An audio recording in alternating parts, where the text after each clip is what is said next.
Friends, நான் உங்கள் GS family. எல்லாரும் நல்லா இருக்கீங்களா? எங்களுக்கு தொடர்ந்து சப்போர்ட் பண்றவங்க எல்லாருக்குமே ரொம்ப நன்றிங்க. எங்க வீடியோஸை நிறைய பேர் பாக்குறீங்க, ஆனா சப்ஸ்கிரைப் பண்றவங்க கம்மி தாங்க. எங்க சேனல் பிடிச்சிருந்தா சப்ஸ்கிரைப் பண்ணுங்க. அதே மாதிரி என்னோட டிஷஸ் பிடிச்சிருக்கான்ட்டு கமெண்ட் பாக்ஸ்ல கமெண்ட் பண்ணுங்க. இப்போ நான் இன்னைக்கு சக்கரவள்ளி கிழங்கு வச்சு ஈவினிங் ஸ்நாக்ஸ் எப்படி பண்றதுன்றத சொல்றேன். இது என்ன மெத்தட்லன்னா உங்களுக்கு கட்லெட் தான் நான் பண்ண போறேன். இதுல உங்களுக்கு ஆயில்ல டீப் ஃப்ரை ஆயில்ல பண்ண போறது இல்லைங்க. அதே மாதிரி மைதாவோ கார்ன்ஃபிளவர் மாவோ சேர்க்க போறது இல்ல. ஹெல்த்தியான ஒரு கட்லெட் பண்ணலாங்க. குழந்தைங்களுக்கு ரொம்ப பிடிக்கும், பெரியவங்களுக்கும். ஈவினிங் இது சாப்பிட்டீங்கன்னா கொஞ்சம் வயிறு நிறைஞ்ச மாதிரி இருக்குங்க. டயட் மெயின்டைன் பண்றவங்களும் இதை சாப்பிடும் போது கொஞ்சம் நைட் டிஃபன் கம்மியா சாப்பிடுவோம். இது நான் எப்படி பண்றதுன்ற சொல்றேன். நீங்க குக்கர் பெரிய குக்கர்ல வைக்கிறதா இருந்தா இந்த மாதிரி நம்ம எண்ணெய் வடிகட்டுற இந்த இதுல வைக்கலாம், இல்லைன்னா இந்த ஸ்டீம் பண்றதுலயும் வைக்கலாம். எப்பவுமே சக்கரவள்ளி கிழங்கு நேரடியா தண்ணியில போட்டு வேக வைக்க கூடாதுங்க. அந்த சத்தெல்லாம் தண்ணியில போயிடும். அதனால எப்பவுமே ஆவில தான் வேக வைக்கணும். இப்ப நான் இந்த இட்லி குண்டான்ல தான் வேக வைக்க போறேங்க. நீங்க முழுசா போட்டாலும் சரி, இல்ல கட் பண்ணி போட்டாலும் சரி, உங்களுக்கு நல்லா வெந்துருங்க. சால்ட் எல்லாம் எதுவும் சேர்க்க வேண்டியதில்லை. நான் தண்ணி கொதிச்சிட்டு இருக்குது. இந்த மாதிரி கட் பண்ணி நான் போட்டு வேக வைக்க போறேங்க. குக்கர்ல வைக்கிறதா இருந்தா நீங்க 2 விசில் விடணுங்க. இந்த மாதிரி குக்கர் மேல இந்த மாதிரி பிளேட் வச்சு அதுல சக்கரவள்ளி கிழங்கு வச்சு தண்ணியில படாத அளவுக்கு எப்படி ஆவில வேக வைப்போமோ அந்த மாதிரி வச்சு நீங்க 2 விசில் விட்டுக்கலாம். இப்ப நான் இட்லி குண்டான்ல தான் இதை வேக வைக்க போறேங்க. தண்ணி கொதிச்சிட்டு இருக்கு. வேக வச்சுட்டு உங்களுக்கு காட்டுறேங்க. பாருங்க, தண்ணி நல்லா கொதிச்சிட்டு இருக்கு. இந்த மாதிரி கொதிக்கும் போது வைக்கும்போது உங்களுக்கு டக்குன்னு நல்லா வெந்துருங்க. சீக்கிரமே உங்களுக்கு லேட் ஆகுது. மற்ற என்னென்ன ரெடி பண்ணணுமோ அதெல்லாம் ரெடி பண்ணி வச்சிட்டீங்கன்னா இந்த வெந்து வர்றதுக்கு சரியா இருக்கும். இப்போ நம்ம இதை க்ளோஸ் பண்ணி வச்சிடலாங்க. அது வேகட்டும். வெந்ததுக்கு அப்புறம் என்ன பண்றதுன்றத காமிக்கிறேன்.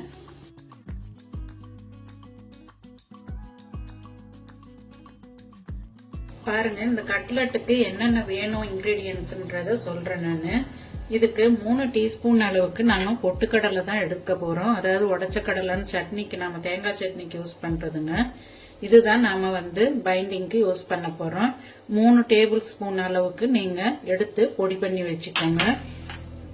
இந்த ஜல்லிக்கணும் அப்படின்னு அவசியம் இல்லை. நீங்க மிக்சியில போட்டு நைஸா அரைச்சிக்கோங்க, அது போதும். அடுத்து இதுக்கு தேவையான சால்ட்டு, அதுக்கப்புறம் சில்லி பவுடரு, அதுக்கப்புறம் சீரகம் 1 டீஸ்பூன் அது தாளிக்கிறதுக்குங்க, மஞ்சத்தூள் 1/4 டீஸ்பூன், மிளகாய் தூள் 1 டீஸ்பூன் அளவுக்கு போட்டுக்கோங்க. இல்ல குழந்தைங்களுக்கு கொடுக்குறீங்கன்னா காரம் கம்மியா போட்டுக்கோங்க. இது சீரகத்தூள் 1 டீஸ்பூன் அளவுக்குங்க. இது மாங்காய் காய வச்சது ஒன்னும் பாதியமா அரைச்சிருக்கிறோம். இது நல்லா இருக்குங்க இதுல வறுத்து சாப்பிடும் போது. அடுத்து பாத்தீங்கன்னா கரம் மசாலா 1/4 டீஸ்பூன் அளவுக்கு, ஆயில் ரீஃபைண்ட் ஆயில். இது வெங்காயம் வதக்கிறதுக்கு 3 டீஸ்பூன் அளவுக்கு எடுக்க போறேங்க. அதுக்கடுத்து ஒரு பெரிய வெங்காயம், கொத்தமல்லி அது மிக்ஸ் பண்றதுக்கு, இது வதக்கிறதுக்கு, சீரகமும் பெரிய வெங்காயம் வதக்கிறதுக்குங்க. ஆயில்ல நம்ம வதக்க போறோம். இப்ப நம்ம எப்படி பண்றதுன்றத பார்ப்போம். முதல்ல சீரகத்தையும் வெங்காயத்தையும் நல்லா வதக்கிக்கலாம். அதுக்கப்புறம் அந்த சக்கரவள்ளி கிழங்கு நாம ரெடி பண்ணிக்கலாங்க. ஸ்டவ் பத்த வச்சு இந்த மாதிரி தவா ஒண்ணு வச்சு கொஞ்சம் ஹீட் ஆனதுக்கு அப்புறம் ஆயில் ஒரு 3 டீஸ்பூன் அளவுக்கு விட்டுக்கோங்க.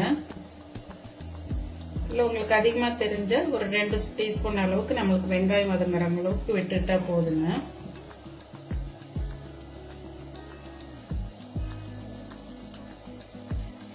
இதுலயே கேரட் துருவி போடலாங்க, நல்லா இருக்கும். மற்ற வெஜிடபிள்ஸ் எல்லாம் கொஞ்சம் செட் ஆகாது. கேரட் போடும்போது அங்கங்க கொஞ்சம் நம்மளுக்கு வாயில கடிபடும் போது நல்லா இருக்குங்க. ஆயில் ஹீட் ஆனதுக்கு அப்புறம் 1 டீஸ்பூன் அளவுக்கு சீரகம் போட்டுக்கலாம். இதுல பெரியவங்களுக்கோ குழந்தைங்களுக்கோ 2 பேருக்குமே சில்லியோ இல்ல வேற எதுவும் நம்ம மற்ற மைதா இந்த மாதிரி ஐட்டம் கார்ன்ஃபிளவர் மாவுலாம் சேர்க்காதனால செரிமானத்துக்கு எந்த பிரச்சனையும் இல்லைங்க. உடம்புக்கு ஹெல்த்திங்கிறது. அடுத்தது வெங்காயம் போட்டுக்கலாங்க.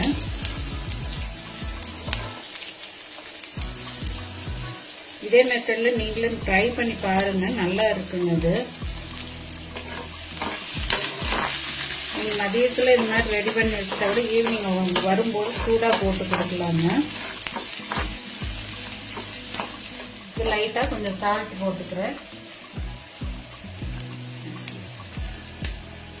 இது வந்து எப்பவும் எல்லா டிஷ்க்கும் பண்ற மாதிரி அந்த கண்ணாடி பதம் அந்த ஷைனிங்கா வர வரைக்கும் நம்ம பண்ணிட்டு இறக்கிடலாங்க. மாங்காய் சீசன் இருக்கும்போதே காய வச்சு நீங்க பவுடர் பண்ணி ஃப்ரிட்ஜில் ஸ்டோர் பண்ணி வச்சுக்கோங்க. இது நிறைய டிஷ்ஷஸ்க்கு நம்ம போட்டால் டேஸ்ட் நல்லா இருக்குங்க. மாங்காய் இல்லாத சீசனையும் யூஸ் பண்ணலாம். நிறைய பேர் மாங்காய் வத்தல் போட்டு வைப்பாங்க. நான் இந்த டிஷ்ஷுக்கோசரம் ஒன்றும் பாதியமாக அரைச்சிருக்கிறேங்க. நைஸாக அரைச்சி வச்சிருக்கிறவங்களும் அதை யூஸ் பண்ணிக்கலாம், இல்லை கடையில் கிடைச்சாலும் நீங்கள் வாங்கிக்கலாம்.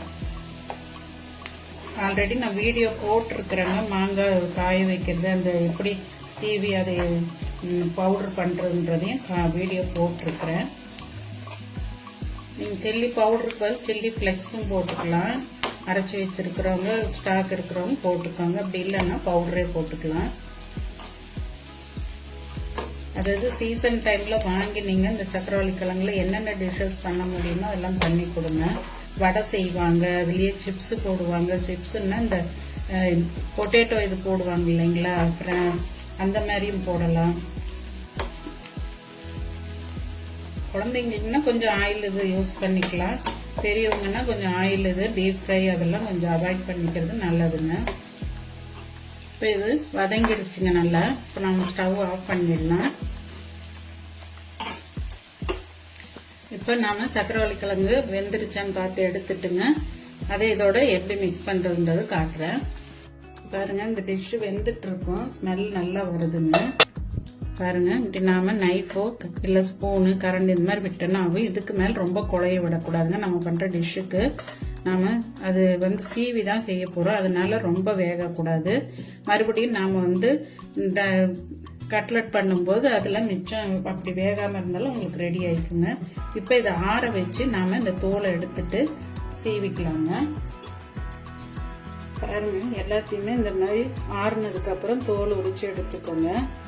இது வந்து ஒரு 1/2 கிலோ அளவுக்கு இருக்குதுங்க. உங்களுக்கு எவ்வளவு வேணுமோ ஒரு 2 பீஸ் குழந்தை கோசம் பண்றதா இருந்தாலும் பண்ணிக்கலாம். இல்லை எல்லா ஃபேமிலியில் இருக்க எல்லா மெம்பர்ஸ்க்கும் பண்றதா இருந்தால் அதுக்கு தகுந்த மாதிரி நீங்க குவான்டிட்டி அளவு ஏற்ற இறக்கி பண்ணிக்கோங்க. நீங்க ரொம்ப குழைய வச்சிட்டிங்கன்னா உங்களுக்கு இந்த சீவரத்துக்கு ரொம்ப ஒரு பிசு பிசுன்னு ஒட்டுங்க. அதனால அளவான இதுல ஒரு நைஃபோ ஸ்பூனோ உங்களுக்கு லைட்டா இறங்குற மாதிரி இருந்தா போதும். வெந்திருக்காதுன்னு பயந்துக்க வேண்டாங்க. இந்த மாதிரி ரொம்ப நாராகவும் ஏதாவது கொஞ்சம் ஃபர்ஸ்டே நம்ம டேமேஜ் ஆனது கொஞ்சம் கட் பண்ணோம். இந்த மாதிரி கொஞ்சம் கலர் மாதிரி இருந்தால் அதை கட் பண்ணிக்கோங்க. இப்போ இந்த மாதிரி காய் சீவுறதை எடுத்துக்கோங்க. எடுத்துட்டு உங்கள்கிட்ட என்ன இருக்கோ அந்த பிளாட்டாக இருக்கிற மாடலாக இதுவாக எது இருந்தாலும் ஓகே. இந்த மாதிரி இருக்குல்ல கொஞ்சம் ஆயில் தடவிக்கோங்க. எதனாலன்னா இது பிசு பிசுன்னு ஒட்டாமல் உங்களுக்கு நல்லா வந்து ஸ்மூத்தாக நல்லா வெளியே வரத்துக்கோசரங்க. கொஞ்சம் உள்பகுதியிலையும் வெளியிலையும் மட்டும் கொஞ்சம் பெரிய கண் இருக்கிற பக்கம் போட்டு சேவிக்கோங்க. அப்போதான் கொஞ்சம் நல்லா பெருசு பெருசாக வரும். ரொம்ப நைஸா வேண்டாங்க. பாருங்க, இந்த மாதிரி பண்ணிக்கோங்க. வெந்திருக்கிறதுனால ஈஸியா பண்ண வரும். என்ன அந்த பிசு பிசுன்னு ஒட்டாம இருக்கிறதுக்கு நம்ம இந்த ஆயில் போடுறது.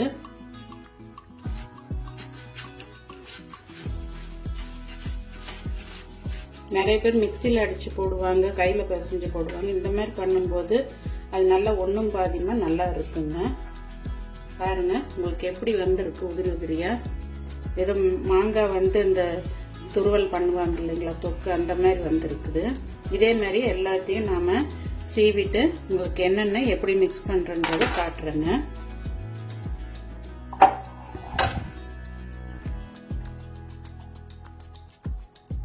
கடிச்சு சாப்பிடாத குழந்தைங்களுக்கு கூட, ரொம்ப சின்ன குழந்தைங்களுக்கு இந்த மாதிரி செஞ்சு நீங்க ஸ்பூன் போட்டு கொடுத்தா கூட குழந்தைங்க பவுல்ல வச்சுட்டு சாப்பிடுவாங்க.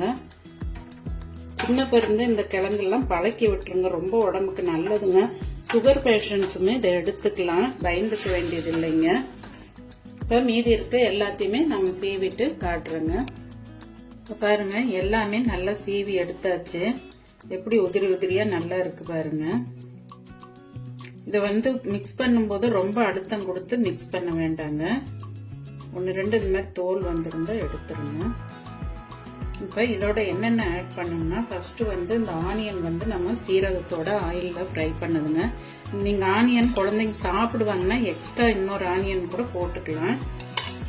உங்களுக்கு எல்லாமே கொஞ்சம் சேர்த்து போடணும்னா நான் ஐட்டம் மட்டும் சொல்றேன், உங்க குடும்பத்தோட அளவை வச்சு நீங்க போட்டுக்கோங்க. அடுத்து பாத்தீங்கன்னா மல்லித்தலை நல்லா பொடியா கட் பண்ணி போட்டுக்கோங்க. ஃபர்ஸ்ட் எண்ணெயில வதக்கின ஆனியன், மல்லித்தலை, அடுத்து பாத்தீங்கன்னா பொட்டுக்கடலை மாவு, இது எல்லாமே அப்படியே போட்டுடலாங்க. புரோட்டீன் இது இருக்கிறதுனால ரொம்ப நல்லதுங்க குழந்தைங்களுக்கு. மிளகாய்த்தூள் வந்து வெறும் சில்லி பவுடர் வந்து நான் 1 டீஸ்பூன் அளவு போடுறேங்க. அப்புறம் காரம் பார்த்துட்டு மிக்ஸ் பண்ணிட்டு போட்டுக்கலாம். அப்புறம் ஒரு 1/4 டீஸ்பூன் அளவுக்கு மஞ்சத்தூளுங்க. அடுத்தது வறுத்து அரைச்ச சீரக பொடி 3/4 இல்ல 1 டீஸ்பூன் உங்களோட விருப்பம். சீரக பவுடர் பிடிச்சிக்கணும் போட்டுக்கோங்க. அடுத்தது இந்த மாங்காய் பொடி சில்லி ஃபிளக்ஸ் மாதிரி பண்ணியிருக்கிறேன். இது ஒரு 1/2 டீஸ்பூன் அளவு போட்டா போதும். அடுத்தது நம்மளுடைய கரம் மசாலா, இது ஒரு 1/2 டீஸ்பூன் அளவுக்கு. சால்ட் வந்து இதுக்கு தேவையான அளவு போட்டுக்கலாம். இதுல இனிப்பு இருக்கிறதுனால காரம் கொஞ்சம் கூட தான் போடணும். குழந்தைங்களோட விருப்பத்துக்கு தகுந்த மாதிரி போட்டுக்கோங்க. இது எல்லாத்தையும் ரொம்ப ஹார்டா போட்டு மிக்ஸ் பண்ணாம ஸ்மூத்தா மிக்ஸ் பண்ணுங்க.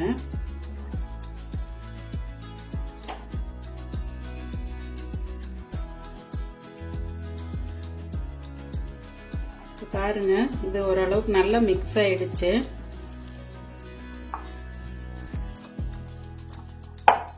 உப்பு காரம் எல்லாமே சரியா இருக்கு. நீங்க கையில இந்த வடை டைப்ல நம்ம பருப்பு வடை செய்வோம் இல்லைங்களா, அந்த மாதிரி டைப்ல எடுத்தும் நாம பண்ணலாம். இல்லைன்னா நீங்க ஒரு மெஷரிங் பவுலோ இல்ல இந்த மாதிரி மூடியோ எடுத்து பாருங்க, இதுல ஆயில் தடவிக்கிட்டு நீங்க இதை இப்படி வச்சு ஃபில் பண்ணி என்ன அளவுக்கு வேணுமோ அந்த மாதிரி பண்ணலாம். இல்ல இது ரொம்ப பெருசா இருக்கும் ஆடா இருக்கும்னு நினைச்சீங்கன்னா நீங்க ஒண்ணும் இல்லைங்க, ஜஸ்ட் இத இப்படி நாம எப்படி வடைக்கு தட்டுமோ ரொம்ப அழுத்தம் கொடுக்காம இப்படி பண்ணி உள்ளேயும் கொஞ்சம் ஏற்கனவே எல்லாம் வெந்தது தாங்க, வெங்காயம் வதக்குனது தான், அதனால நீங்க பயப்பட வேண்டியதில்லை. நாம டீப் ஃப்ரையும் இது பண்ண போறது இல்லைங்க.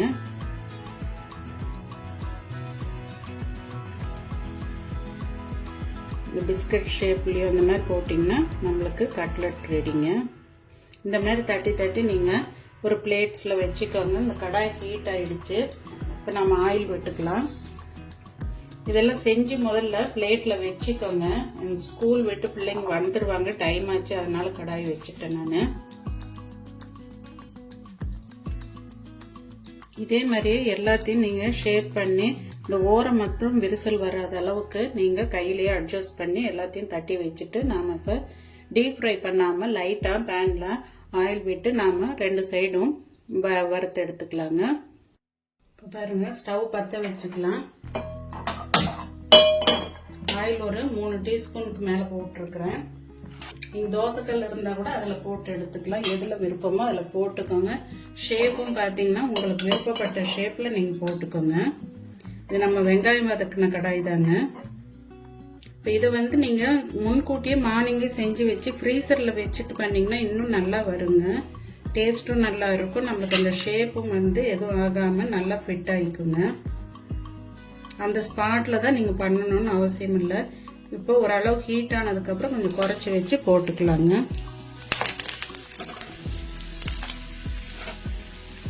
கேப் விட்டு போட்டுக்கோங்க திருப்புறதுக்கு.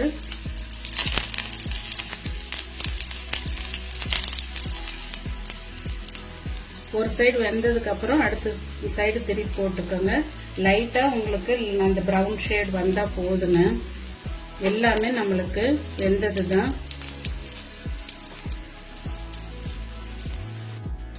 ஒரு சைடு வெந்துட்டு இருக்குங்க, அப்படியே மெதுவா திருப்பி போட்டுக்கலாம். நல்லா அந்த பிஸ்கட் மாதிரியே இருக்கும். கட்லெட் எதுலேயும் செஞ்சுருப்பீங்க, இதுலேயும் கொஞ்சம் செஞ்சு பாருங்கள். அதே மாதிரி மெயினாக இதில் என்ன டிஃப்ரெண்ட் நான் பண்ணதில்லைன்னா பொட்டுக்கடலை மாவுங்க. அதே மாதிரி டீப் ஃப்ரையும் பண்ண வேண்டாம்.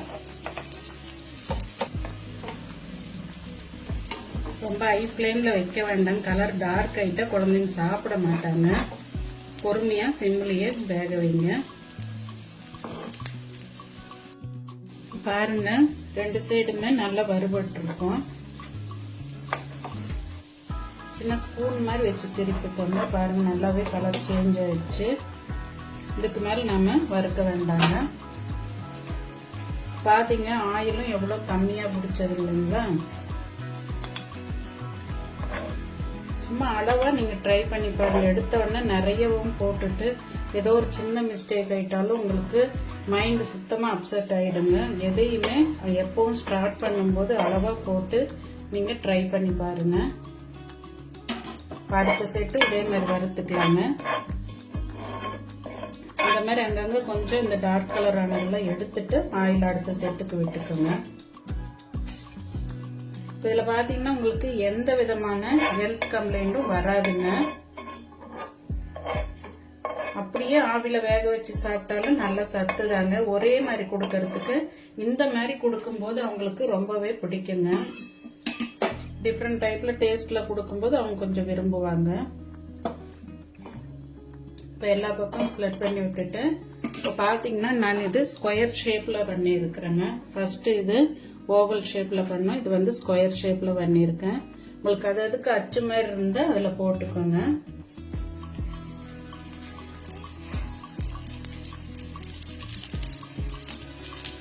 எவ்வளோ கம்மி ஆயில்ல நாம எவ்வளோ ஒரு அழகான ஒரு இது பண்ணியிருக்கிறோம் பாருங்க. பார்க்கறதுக்கும் ஷேப்பு கலரு எல்லாம் நல்லா இருக்கு, டேஸ்ட்டும் நல்லா இருக்குங்க. நீங்க ட்ரை பண்ணி பாருங்க. இதோட சாஸ் கொடுக்கறவங்க கொடுங்க, இல்லை வெறுமனை சாப்பிட்டாலும் ஓகே, நல்லா இருக்குங்க. இதுல எல்லாம் மசாலா ஐட்டம் எல்லாம் வர்றதுனால ரொம்ப டேஸ்டா இருக்கும். காரமும் மைல்டா தான் இருக்கும். கொஞ்சம் ஒரு பிஞ்ச் கூட தான் போடணுங்க. ஏன்னா இந்த இதுல இனிப்பு சுவை இருக்கிறதுனால சக்கரவள்ளி கிழங்குல நீங்க கொஞ்சம் காரம் கூட போட்டுக்கிட்டீங்கன்னா நல்லா இருக்கும். இப்போ மிச்சத்தையும் நாம வறுத்து எடுத்துடலாம். இப்போ பாருங்க, இதுவுமே ரெடி ஆயிடுச்சு. நல்லா இதுக்கு மேல ஃப்ரை பண்ண வேண்டாங்க. இது நம்மளுக்கு ஸ்கொயர் ஷேப்ல பண்ணியிருக்கோம் நாம. பாத்தீங்கன்னா சூப்பரா ரெடி ஆயிடுச்சுங்க. இது நல்லா ஸ்மூத்தாவும் இருக்கும், மொறுமொறுப்பு தன்மை மேல இருக்கும், உள்ள நல்லா சாஃப்டா இருக்கும். இதே மாதிரி நீங்களும் ட்ரை பண்ணி பார்த்து குழந்தைங்களுக்கு செஞ்சு கொடுங்க. இது ஸ்கொயர் ஷேப்ல செஞ்சதுங்க. பாருங்க, நல்லா இருக்குங்க டேஸ்ட். இதே நீங்க ஃப்ரிட்ஜில் கொஞ்ச நேரம் வச்சுட்டு செஞ்சீங்கன்னா இன்னும் நல்ல ஒரு ஃபிட்டா இருக்குங்க உங்களுக்கு. நான் இப்போ பிள்ளைங்க வர்றதுனால உடனே செஞ்சேங்க. நான் சொன்ன அளவுகள் என்னென்னா வெங்காயம், கரம் மசாலா, சீரகத்தூள், சீரகம், அது இல்லாம வெங்காயம் வந்து நம்ம ஆயில்ல வதக்குறோம். அதுக்கப்புறம் மல்லித்தலை, பொட்டுக்கடலை, மிளகாய்த்தூள், உப்பு, மஞ்சத்தூள், அதுக்கப்புறம் வந்து பாத்தீங்கன்னா கரம் மசாலா வந்து கொஞ்சமா போட்டுக்கோங்க. ஆயில் அளவா விட்டு ஃப்ரை பண்ணி எடுத்துக்கோங்க. அதே மாதிரி இந்த சாப்பிங் இது பாத்தீங்கன்னா இப்போ பாருங்க, நான் வாஷ் பண்ணவே இல்லை, இது சும்மா தான் கழுவி இருக்கிறேன். இதுல கொஞ்சம் கூட அந்த இது போய் ஒட்டலை பாருங்க. அதுக்கு தான் ஆயில் வந்து நான் யூஸ் பண்ண சொல்றது. ஆயில் யூஸ் பண்ணீங்கன்னா உங்களுக்கு சுத்தமா இந்த பிசுபிசுப்பு நமக்கு கொஞ்ச நேரம் கழிச்சு விளக்கறதுக்குள்ள நம்மளுக்கு வந்து அது பாத்தீங்கன்னா ரொம்பவும் ஒரு மாதிரி ட்ரை ஆயிடுங்க. வாஷ் பண்றதுக்கு கஷ்டமா இருக்கும். பாருங்க எவ்வளவு ஒரு ஸ்மூத்தாவும் வெளியே மொறுமொறுப்பு தன்மை இருந்தா உள்ளெல்லாம் எப்படி இருக்கு பாருங்க. நல்ல கலர்ஃபுல்லா நல்லா இருக்கும். நாம போட்டிருக்க இன்கிரீடியன்ஸ்னால இந்த கலர் வருங்க. குழந்தைங்க ரொம்ப ஆசைப்பட்டு சாப்பிடுவாங்க. ஆயிலும் பெருசா நம்ம ஊத்தல. ஹெல்த்துக்கு எந்த விதமான இஷ்யூவும் இல்லைங்க. இதே மாதிரி நீங்களும் ட்ரை பண்ணி செஞ்சு கொடுங்க. ஓகே ஃப்ரெண்ட்ஸ், பாய். எங்க வீடியோங்க யார் யார் பாக்குறீங்களோ அவங்கெல்லாம் சப்ஸ்கிரைப் பண்ணுங்க. அதே மாதிரி லைக் பண்ணுங்க, ஷேர் பண்ணுங்க. நிறை குறை எதுவா இருந்தாலும் கமெண்ட் பாக்ஸ்ல கமெண்ட் பண்ணுங்க. அடுத்த வீடியோல பார்ப்போம். பாய்.